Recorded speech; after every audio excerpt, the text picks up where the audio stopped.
The civilian surge in Afghanistan reconsidered. A U.S. audit report highlights key issues, shedding doubts on its success. Can Obama's surge be described as a joint civilian and military effort? Or is it a military campaign with a civilian fig leaf? This is Inside Story.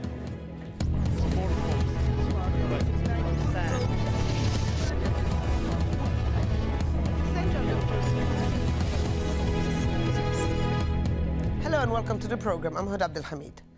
A special report by the Inspector General for Afghanistan's Reconstruction has revealed the so-called civilian surge is facing obstacles and needs further examination. The idea behind the surge is that while the number of troops on the ground increases, so too do civilian employees to help with reconstruction. Now, we'd like to tell you what this consists of, but according to the watchdog, the employees themselves are not too sure. The organization behind the findings, called CIGAR for short, reports to the U.S. Congress. We'll hear more on the criticisms in a moment, but first, what does the civilian surge look like? 1,500 people from 16 different U.S. agencies are being deployed. More than half are on the ground, the rest are to follow suit by January 2012. But for something called a civilian-military partnership, the numbers seem grossly unbalanced. The U.S. has about 100,000 troops in the country. That works out at 66 uniformed staff to one civilian. So 1,500 people to fan out across a country of about 650,000 square kilometers, which is less than the number of people working in the grounds of the White House for the Obama administration. Joining us now to discuss this issue are our guests. In Kabul, Dawood Soltanzoy, member of the Afghan Parliament. In London, Emmanuel Reinert, Executive Director of the International Council on Security and Development. And in Washington, D.C., Christopher Preble, Director of Foreign Policy and the think tank, the Cato Institute. Gentlemen, welcome to the show. Christopher Preble, let me start with you. Incoherent, lack of mechanism, wasteful overlap. It seems like a quite damning report. Yes, I agree. I think that many of us who have been watching this process play out over the last few years have understood that there's a very serious disconnect between what the strategy says it is going to accomplish, between what the resources they say they have to accomplish it, and the reality. And I think this is yet another example. This is not the only one, but this is yet another example highlighting the disconnect between the rhetoric and the reality. But Christopher Preble, it's supposed to be a joint effort that would help win the hearts and minds of the Afghan people. Now, this seems to be going nowhere, really. Well, I think we really do have to understand the difference between a military operation staffed by military personnel and a civilian reconstruction mission staffed by civilians. What is it that differentiates a soldier from a civilian? It's the ability to, or the requirement to snap to attention and follow orders, which our military does every day, and which civilian officials simply, there isn't the same expectation. There are very serious and important differences between the ability of the U.S. government to deploy civilians to a war zone and its ability to deploy troops there. Well, Dawood Soltanzoy, can you describe to us on the ground this joint civilian-military effort looks like what exactly? Well, joint military and civilian efforts can only be effective if it's felt and touched by the people. That is the intention, at least. But I think this report, while it seems damning and seems good, I think it's not frank enough. It's not even scratching the surface, because it talks about things that we want to hear without going back and talking about why we got to where we are. I think the reason we got to where we are is even much deeper. Many talking heads and many analytical organizations for past 9 years got together and we criticized and criticized and criticized and analyzed, and we even decapitated the capabilities that otherwise would have existed from the beginning, that was that the path that started us on a good road was totally cut off. That's one problem. The other problem that this report talks about, and it talks about billions and billions of dollars and hundreds of billions of dollars, that is misleading. The numbers and the dollars are misleading. The public opinion is affected by it in Europe and America as if this money was spent for Afghans, while most of this money was not spent for Afghans, nor was it effectively spent. So when you talk about the number of dollars, we have to explain to the public who reads these reports that most of the money was spent elsewhere, and even if it was spent in Afghanistan, it was spent without any coordination. And another important thing that we are doing, we have done so many things that have derailed our efforts. For example, we in the process of creating solutions, inadvertently or advertently, we have decentralized the Afghan efforts to the extent where we have created governor lords. Every foreign country has a favorite governor, and they go directly to them, and the effectiveness of the central government has completely been demolished. And this process, we have further decentralized Afghanistan instead of creating the effective centralization that was vitally needed, the desired centralization that was vitally needed for oversight, for effectiveness of aid. We're attempting to further decentralize everything, and that will be disastrous, in my opinion. But would you say so? However, the U.S. Embassy in Kabul says that one of the problems why the civilian surge is not working is because Afghanistan is over-centralized and that local governors and provincial officials have no power whatsoever. I think the embassy is half right in this. Nobody has power in this country because the country, look at the election, for example. The Pashtuns in this country have very little representation in some of the provinces. So even if the governors have power, who do they govern? Do they govern people that did not, their votes did not count? They don't have representation. So we have to go deeper. We have to go deeper and solve these problems in a realistic way. The UN High Representative and their delegation is complementing this election, while hundreds and hundreds of thousands of people are left without representation in this election, and dozens and dozens of districts have no representation in this election. And how could you decentralize any further? Who do we decentralize this in favor of? Okay, Emmanuel Reinhardt, when President Obama spelled out his new strategy in 2009, he underlined the need of the civilian surge. He said there's a military effort alone could not work. More than a year later, are we to think that his strategy is actually not working? Well, actually, to be able to say that, the strategy needs to be applied and to be implemented on the ground, and that's where the difficulty lies, as it was previously mentioned. Just to go back and to understand that this report we're talking about is only the tip of the iceberg in a way, because where we're coming from is a situation where, since the beginning of this war, or the engagement of the international community in this war, much more money has been spent on the military part of it than on the development side of it. Between 2002 and 2006, 80 billion has been spent on the military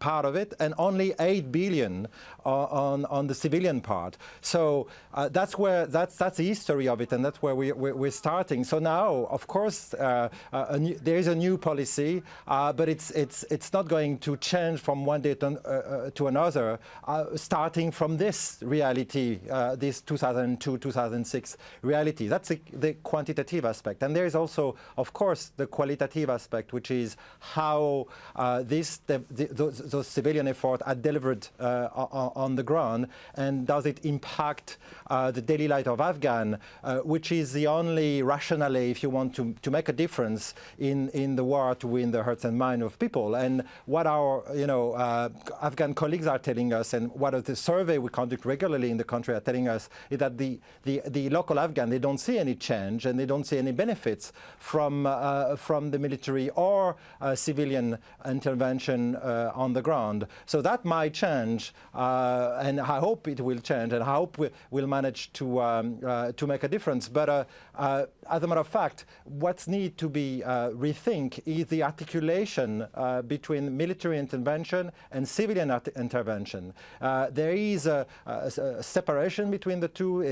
There is a lot of taboos around how military can be involved in development and civilian intervention, and vice versa, as previously mentioned as well. And this needs a big rethink, and we need to come with a different different architecture. Now, the Christopher Prebble portrayal strategies is based on 4 phases: shape, clear, hold, and build. And it's at the build phase that the civilian come into action. Now, how 1,500 civilians who have to be in place still throughout the next year, how effective can they be in a country where there's entire areas that have no government presence whatsoever? Well, I think you've fixed on the real problem. Look, the problem here is security, and we talk so much of this discussion is predicated on the assumption that this is a post-conflict reconstruction. It is not. The conflict is ongoing. Our troops are under fire every day. People are being killed in Afghanistan every day, as our guest in Kabul knows all too well. You cannot carry out reconstruction projects with unarmed civilians without security, and the security still does not exist. If you build those structures after security has been implemented, but there is not security throughout the country, then those infrastructure projects, be they schools or bridges or hospitals, will quickly be destroyed. So the real problem here is the conflict, and the conflict is ongoing and has not abated. In fact, by many indications, it's gotten worse. And I think it's simply unrealistic to expect 1,500 civilians, or quite frankly, 15,000 civilians in a country the size of Afghanistan to change that fundamental reality. The war is ongoing, and so long as it does continue, those reconstruction projects are doomed to fail. And Dawood Sultanzour, isn't there also another issue here, is that actually these civilians are showing up really either with military support for their security or with private security contractors, and maybe there is also a problem of perception among the Afghan people who really won't make the difference that these are civilians and the others are military. And at a time where the threat of the Taliban is actually more scary than it makes you more scared than actually wanting to help these civilian contractors, isn't it? Well, I think it's more complicated that the reason the civilians are taking, at least standing on the sideline, is because if they take the side of the government and stand with the reconstruction and efforts of the international community, first of all, if they're not involved in it and if they don't have a sense of ownership, this reconstruction is just giving them something and then they'll be destroyed the next day. So in order to empower the Afghan government and in order to come up with sustainable and meaningful reforms in our systems of government and also the international community's approach to solving the Afghan problem. We have to not only deal with Afghanistan, but also we have to deal with this problem, as your other guest said, the war is ongoing. Where does this war come from? Do we deal with this war just in Afghanistan? And if we are dealing with the war in Afghanistan, we're just patching a wound that is not cleaned. We have to clean up the wound, and the wound is bigger than Afghanistan. It's outside Afghanistan, and the involvement of the international community has to include the involvement of the regional countries. And also, when you talk about getting involved in terms of reconstruction and bringing the civilians cannot get involved unless there's a meaningful strength, both civilian and military, by the Afghan government and by our allies that will mean something to the civilians. The civilians do not know what is the meaning of good governance anymore, because They are away from the government. They are away from the international community. And they are not represented anymore in some parts of this country, starting from this election. In my province, in Ghazni, hundreds of thousands of people are not represented as of now. So how could you expect that reconstruction will take hold in that province or in other provinces? How could you expect that the governor of Ghazni or governor of Kandahar or governor of Helmand will go to the people of those provinces and say, oh, we are here to govern, we are here to provide you services? How would they believe that if they are not represented in the parliament next time? Well, Emmanuel Reinert, Dawood Sultanzoy was talking about the lack of governance in many provinces, but there's also a fact that over this past year alone, a lot of districts around the country have fallen into the hand of the Taliban. So while there's more troops than there have ever been in the country since 2001, so how would you explain to have any kind of reconstruction under those conditions, and how even convince the Afghan people, help us so we can help you? But that's a very a peculiarity of the situation, and that's where we have a new challenge, a very new challenge. This is not a classic war, as everybody knows. It's a counterinsurgency war. So it's true that it is an ongoing conflict, and it's true that you need to deal with it with military means. But it's also a conflict against, a war against insurgents, which means that we have to cut the link between the local population and more especially between young Afghan men without jobs and the Taliban. So we need to cut the recruitment link, and that is only possible if we have a civilian program or reconstruction program where we give them job, we have a direct impact on them, we allow them to marry and to have kids. That's very simple. It's simple to say, not simple to implement. So it's actually, we need at the same time reconstruction and security. It cannot be one after the others, because reconstruction is a security instrument, should be part, and is part apparently, of the military strategy. So that's a big challenge, and that's why we need to rethink the way reconstruction efforts are being implemented on the ground, both in which kind of reconstruction, to which effect. It should be focused on having an effect on the insurgency, on undermining the insurgency, and who are the best equipped to conduct those reconstruction efforts. And that's where, maybe you have to rethink the role of civilians and military. And as I said, there's a lot of taboo surrounding this particular issue. Well, Christopher Preble, I mean, 2/3 of those civilians are supposed to be deployed to the provinces. In a country that is highly centralized, where there are huge problems in Kabul of corruption, lack of governance already in Kabul itself, don't you think maybe the focus, or there should be more focus on trying to fix Kabul and through that trying to spread it to the rest of the country? Not necessarily. I think we've already had a discussion here today about the tension between a strong central government in Kabul and strong local authority, and continued concerns about, as our other guest said, a lack of representation. I'll note that in a country like the United States or a mature democracy like the UK, there are literally millions of people who are represented by someone that they didn't vote for. So in a mature democracy, you take it for granted that sometimes you're going to be governed and have authority, a person will have authority over you that you didn't vote for. But leaving that aside, I think we need to recognize that a decentralized approach in Afghanistan is more likely to have long-term effects, given the very serious questions about the ability of the central government in Afghanistan, in Kabul, to extend its authority throughout the entire country. So no, I would not necessarily support, in fact, I would not support a greater centralization of those resources in Kabul at the expense of local projects. Well, Dawood Sultanzoy, don't you think that maybe building Afghan institutions should be the first step, since one of the rallying calls that push people to join the Taliban is really corruption, is really the lack of Afghan institutions, the lack of justice?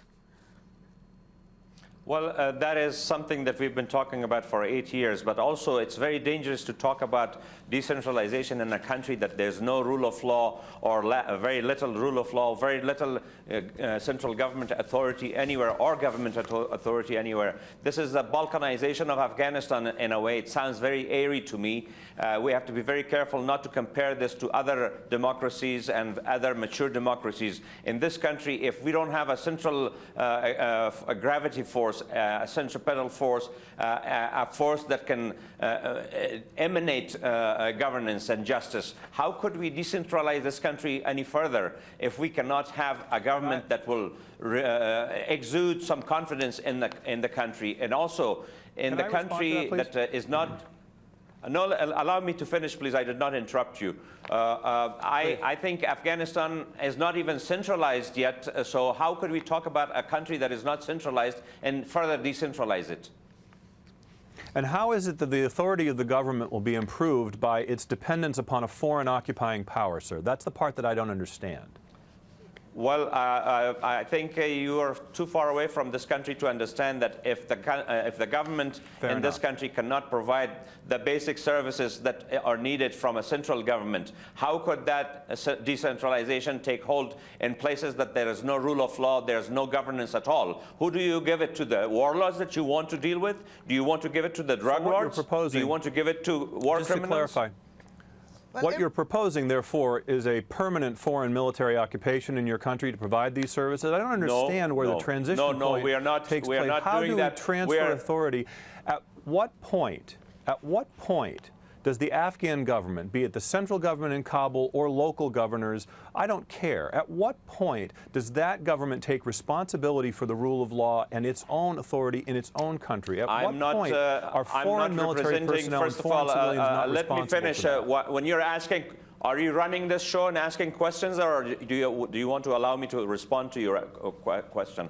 We are not recommending foreign occupation, permanent foreign occupation. In fact, I recommend that talking heads from far away should stop analyzing this place to their own angles and to their own ends, and let us do something inside this country. Let us look at things from the inside, not from the outside in this country. Okay, well, Emmanuel Reinhardt, now, the Obama strategy includes handing over responsibility of the country to the Afghan government by July 2011. However, it also includes that all of these civilian, the 1,500 of them, civilian, will be in place by 2012. Isn't that in itself a contradiction and a recipe doomed to fail? Well, there is a lot of contradiction and a lot of a chicken and egg situation, as the previous debate between the other guests has proved. I think the whole issues of decentralization, centralization, we have to take things the way they are, and I agree. Start from bottom up, fix the problem where they are, and not debate over, what kind of institutional framework we should have, etc. We've done that so many times. It's now time to deliver on the ground, and we have focused on Kabul the very first year and forget totally about the south. And the Taliban has come back in 2006 in the south. So this kind of strategy has already failed. We should have, try not to suffer from short-term memory problems. This is just 3 years ago. So there is a lot of contradictions. What is sure is that we cannot leave Afghanistan without solving, in a way or the other, the problems which brought us in the Afghan war, it's not a 9 years old war. It's been in war before the international community arrived. It was in war. So, which has to do, of course, with what happened in September 11 and the presence of Al Qaeda. So I think that's as far as the international community is concerned, and looking back the UN resolution, this is the rationale. This is why we're here, and so we cannot leave without solving that problem and leave a country which is stable enough and secure enough not to allow Al Qaeda to come back. Okay, well, so, yeah. Emmanuel Reinhardt, Dawood Soltanzoy, and Christopher Preble, thank you so much for such a heated debate. And thank you so much for joining us here on this edition of Inside Story. As always, we welcome your comments and suggestions. Please email them to us at insidestory@aljazeera.net. Goodbye for now.